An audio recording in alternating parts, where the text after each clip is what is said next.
સવારમાં અમને શાળાએ મળતા હસીને અમે તેમને ગુરુજી બોલાવતા, પ્યારી પ્યારી કવિતા સંભળાવતા, અમને લખતા અને વાંચતા શીખવાડતા. ત્યારે જ તો તેઓ ગુરુ કહેવાતા. માનનીય આચાર્ય શ્રી, આદરણીય શિક્ષકગણ અને મારા વહાલા વિદ્યાર્થીઓ, આપ સૌને ગુરુ પૂર્ણિમાની ખૂબ ખૂબ શુભેચ્છા. ગુરુ માત્ર એક આપણને પુસ્તકનું માત્ર એક જ્ઞાન નથી આપતો, પરંતુ જીવન જીવવાની સાચી દિશા બતાવે છે. તમે કલ્પના કરો કે એક અંધારા ઓરડામાં એક બાળક ઊભું છે. તેની પાસે ચાલવાની ઈચ્છા છે, ક્ષમતા છે, સપનાઓ છે, પરંતુ દિશા નથી.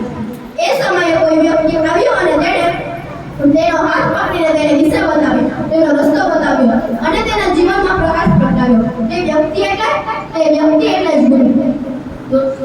ઘણીવાર કહેવામાં આવે છે કે ગુરુ એ દીવા સમાન છે. દીવો જેમ અંધારામાં પ્રકાશ આપે છે, તેવી જ રીતે જેમ બાળકનું જીવન અંધારામાં મૂંઝાયેલું હોય છે, ત્યારે ગુરુ દીવો બનીને તેના જીવનમાં ખૂબ સારી રીતે તેનું જીવન ઉજ્જવળ બનાવે છે. મિત્રો, ગુરુ એ માત્ર પુસ્તકનું જ્ઞાન નથી આપતા, પરંતુ જીવનનું એક નવું પ્રકરણ શરૂ કરે છે.